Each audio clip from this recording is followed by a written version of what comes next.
যারা শুনছেন সবার প্রতি আন্তরিক কৃতজ্ঞতা। আমার হোম অফিস থেকে আপনাদের সাথে এই মুহূর্তে যে আলোচনাটা করতে যাচ্ছি খুবই সেন্সিটিভ, খুবই গুরুত্বপূর্ণ, এবং এই টাইপের নিউজগুলো আসলে একসাথে এতগুলো পুঞ্জীভূত হয়েছে যে আজকে ফ্রাইডেটা যে ফ্যামিলির সাথে কাটাবো সেই সুযোগটা আপাতত নেই। আপনাদেরকে আপডেট জানাতে চাই। গুরুত্বপূর্ণ তথ্য যেটা আপনারা হয়তো আমার থাম্বনেইলে দেখছেন যে আকসুর জালে বাংলাদেশ ক্রিকেট বোর্ডের একটা অ্যান্টি কারাপশন বডি রয়েছে। এই মুহূর্তে রাজশাহীর যে দলটা রয়েছে দুর্বার রাজশাহী, সেই দলের একজন কর্মকর্তা জিজ্ঞাসাবাদ করা হয়েছে। যতটুকু তথ্য আমি পেয়েছি, এই তথ্যগুলো খুব বেশি ওপেন করা হয় না, তবে আমার সোর্স থেকে আমি মোটামুটি নিশ্চিত হয়েছি। এবং তাকে সাসপেক্ট করা হচ্ছে নানা অ্যাক্টিভিটির কারণে, নানা সন্দেহজনক ভূমিকা রোলের কারণে। শেষ পর্যন্ত কি হবে না হবে সেটা অন্য আলোচনা। তবে দুর্বার রাজশাহীকে কেন্দ্র করে প্রত্যেক দিন যে বিতর্কগুলো তৈরি হচ্ছে, আমার কাছে মনে হয় এটা নতুন পালক এবং এটা খুবই গুরুত্বপূর্ণ এই তথ্যটা। দ্বিতীয় যে তথ্যটা আমি এই মুহূর্তে আপনাদের সাথে শেয়ার করতে চাই, সেটা আরো বেশি সিরিয়াস। আপনারা সবাই জানেন যে দুর্বার রাজশাহী যে দলটা, সেই দলের ক্রিকেটারদের পেমেন্টস নিয়ে অনেক ধরনের ঝামেলা রয়েছে, এবং এই পেমেন্টস করা না করা নিয়ে মিস্টার শফিক বিভিন্ন সময় বিভিন্ন ব্যাখ্যা দিয়েছেন। বাংলাদেশ ক্রিকেট বোর্ড তাকে দল চাপিয়ে দিয়েছে, সেই বক্তব্য আমরা শুনেছি। বাংলাদেশ ক্রিকেট বোর্ড চাপিয়ে দিয়েছেন মানে ফারুক আহমেদ তিনি জোর করে শফিক সাহেবকে দলের দায়িত্ব দিয়েছেন, সেটা আমরা দেখেছি। শফিক বলতে কিন্তু জামাতে ইসলামীর সম্মানিত আমির তিনি না, আমি কিন্তু রাজশাহীর শফিকের কথা বলছি। সো কেউ ভুল বুঝে আবার আমার বিরুদ্ধে মামলা করেন না, ক্লিয়ার করে নিলাম। তো এই যে শফিক সাহেব, যিনি হচ্ছে জামাতের আমির না, যিনি হচ্ছেন রাজশাহীর একজন ব্যক্তি, যারা হচ্ছে নৈতিক জায়গা থেকে আসলে শফিক নামটা মিলে গেল, এই লোককে আসলে কতটুকু নৈতিক কাজকর্ম করছেন সেটা নিয়ে সন্দেহ। এই মুহূর্তে তাকে একদম নৈতিক মানদণ্ডে একদম সর্বোচ্চ শিখরে রেখে 1021 নম্বর রুমে বন্দি করে রাখা হয়েছে, মোটামুটি আমরা জানতে পেরেছি। সেখানটায় তিনি অবস্থান করছেন। দুপুর 3টার যে ডেডলাইন ছিল সেখানে শফিক সাহেব বের হতে পারেন নাই, অথবা টাকা দিতে পারেন নাই। 25 লাখ প্লাস একটা ডিউ রয়েছে। বাংলাদেশের সবচেয়ে গর্বিত অংশ, আমি সবচেয়ে প্রত্যেকটা কন্টেন্টে বলি, বাংলাদেশ সেনাবাহিনী, তাদের সাথেও তিনি আসলে ফাউল করার চেষ্টা করেছিলেন, এবং শেষ পর্যন্ত আসলে সেটা সম্ভব না। সেনাবাহিনী একটা রুলসের মধ্যে চলে, সিস্টেমের মধ্যে চলে, সেখানটায় গিয়ে যদি লাফাঙ্গিগিরি করার কেউ চেষ্টা করে, সেটা নিশ্চয়ই আসলে কেউ একসেপ্ট করবে না। তো শফিক সাহেবকে যে চাপিয়ে দেওয়া হলো দল, এবং তিনি যে এই মুহূর্তে একটা পার্টিকুলার হোটেলে অবস্থান করছেন, যতক্ষণ টাকা দিবেন তিনি ছাড়া পাবেন না, এটা তো kind of BCB president Farooq আহমেদকে আটকে রাখা, যেহেতু তিনি জোর করে তাকে দলটা দিয়েছেন। সো এই ব্যাপারটা নিয়ে আসলে খুব ইন্টারেস্টিং একটা অবস্থা, একটা একটা কি বলবো, যে টুইস্ট হইতেছে, যে ফারুক আহমেদ তো তাকে জোর করে দল দিল, একজন শফিক সাহেবকে তিনি, আমার কাছে মনে হয় যে মেহতা, বিড়লা, আম্বানি, জেফ বেজোস টাইপের কিছু একটা মনে করেছিলেন। সেই তিনি যখন ভেলকি দিয়ে দেখালেন যে ম্যাজিক করে মানুষের রূপ পাল্টায় ফেলে না, ধুম মুভিতে আমরা দেখেছিলাম যে ঋত্বিক রোশন তিনি এমন একটা কাজ করেছিলেন যেখানটায় তিনি ব্রিটেনের রানীর একটা চেহারা গ্রহণ করেছিলেন, তারপর সেই রাজমুকুটকে নিয়ে গেলেন। তো শফিক সাহেব কি এরকম কোনো ভেলকি দেখিয়েছিলেন? রতন টাটার ভেলকি দেখিয়ে তিনি কি আসলে বিপিএল দল নিয়ে নিলেন? ফারুক ভাই কি ওই সময় কোনো ঘোরের মধ্যে ছিলেন যে কারণে আসলে তাকে দলটা দিয়ে দিলেন?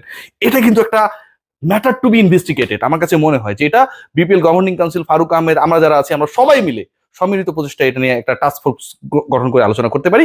তিনি এখনো হোটেলে বন্দী, দল হচ্ছে ঢাকায় ওয়েস্টিন হোটেলে, তিনি এই মুহূর্তে অবস্থান করছেন চট্টগ্রাম রেডিসনে। মজার ব্যাপার যেটা, শফিক সাহেব যিনি অত্যন্ত গুরুত্বপূর্ণ ক্যারেক্টার হয়ে উঠেছেন এই মুহূর্তে, রাজনীতি ছাপিয়ে বিপিএল এর দলের মালিক, সেই পার্টিকুলার ব্যক্তি তিনি চট্টগ্রামের যে হোটেলে অবস্থান করছেন তার ভাগ্নেকে নিয়ে, এটা আমি বলে দিলাম, দেখেন সব এক্সক্লুসিভ আমার কাছে পাবেন আপনারা।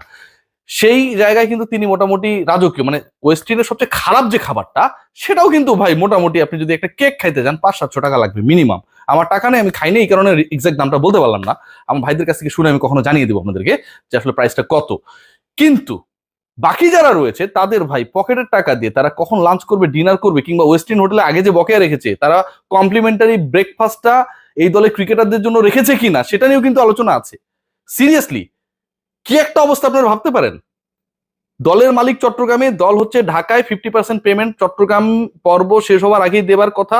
চট্টগ্রাম পর্ব শেষ হবার পরে টিম চলে এসেছে, এবং সেই পেমেন্ট তো দেওয়া হয়নি, মালিকই আসেননি, তিনি তো আটকা। আরেকজনের একটা নিশান এক্সট্রায়াল গাড়ি আছে, সেটাও নাকি আটকে রেখেছে। খুব স্বাভাবিক, কারণ শফিক সাহেব এর আগে যেভাবে ওই গাড়ি নিয়ে ঘোরাঘুরি করেছে, হোটেল কর্তৃপক্ষ আরো একবার ভেলকির শিকার হয়েছেন। তারা মনে করেছে যে এই গাড়িটা শফিক সাহেবের। গতকালকে আমি এক্সট্রায়াল নিয়ে ভিডিও করেছি, অনেকে নিচে কমেন্ট লিখেছে এই গাড়ির দাম বেশি না ভাই। এইটা কি কোনো কথা ভাই? আমার তো গাড়িটারই নাই, আমি দাম দুম জানি না ভাই। যে জিনিসটা জানি সেটা আপনাদের সাথে শেয়ার করেছি।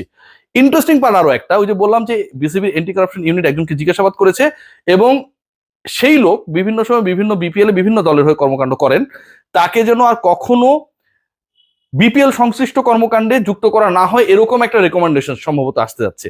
সম্ভবত বলছি, কারণ এন্টি কারাপশন ইউনিটির এই ব্যাপারগুলো এক্সপোজড হয় না। আলোচনা হয়েছে আরো একটা জায়গায়, মেহরাব হোসেন অপি দলের ম্যানেজারের ভূমিকায় যিনি, তিনি স্যাক্ট এরকম একটা আমরা গুঞ্জন শুনেছি, রিউমার্স শুনেছি। তো অপি ভাইকে আমি ফোন করেছি, অপি ভাইয়ের সাথে আমার কথা হয়েছে কিছুক্ষণ আগে। অপি ভাই বলেছেন না, এরকম কোনো কিছু এখন পর্যন্ত হয় নাই। তিনি ঢাকায় এসছেন দলের সাথেই, তিনি চেক ইন করেছেন হোটেলে এবং তারপরে তিনি তার পরিবারের সাথে সময় কাটাচ্ছেন, খুব স্বাভাবিক। সেটা নিয়ে আসলে কোনো ধরনের ডিবেটের সুযোগ নেই।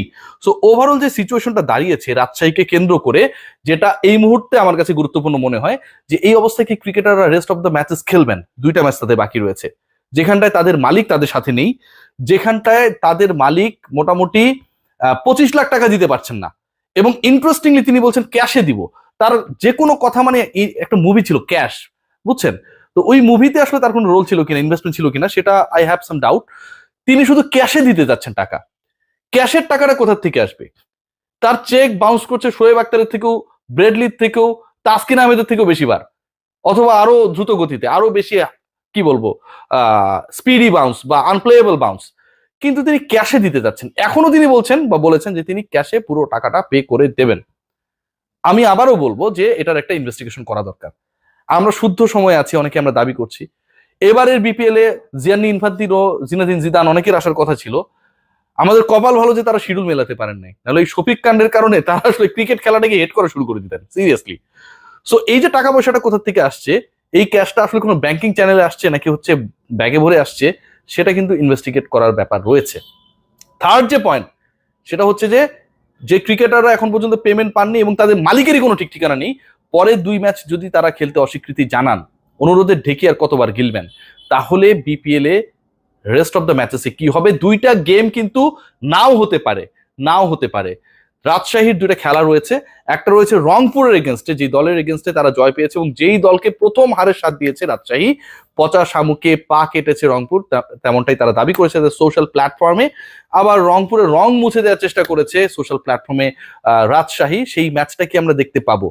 আরেকটা ম্যাচ তাদের রয়েছে সিলেটের এগেনস্টে, সেই ম্যাচটাও কি আমরা দেখতে পাবো কি পাবো না? আপাতত শফিক ড্রামা চলছে, শেষ পর্যন্ত এটা কোথায় গিয়ে দাঁড়ায় সেটা দেখার বিষয়। এর বাইরে বিসিবির যারা তদন্ত করছেন খেলাধুলা নিয়ে, তারাও serious, they are investigating many things regarding the fishy issues happened রাজশাহীকে কেন্দ্র করে। সেই ব্যাপারগুলো নিয়ে তারা ইনভেস্টিগেশন করছেন। ক্রিকেটারদের মন খারাপ, তাদের অবস্থা ভালো না। ঢাকায় তারা এসছেন, তারা এই মুহূর্তে ওয়েস্ট ইন্ডিজে অবস্থান করছেন।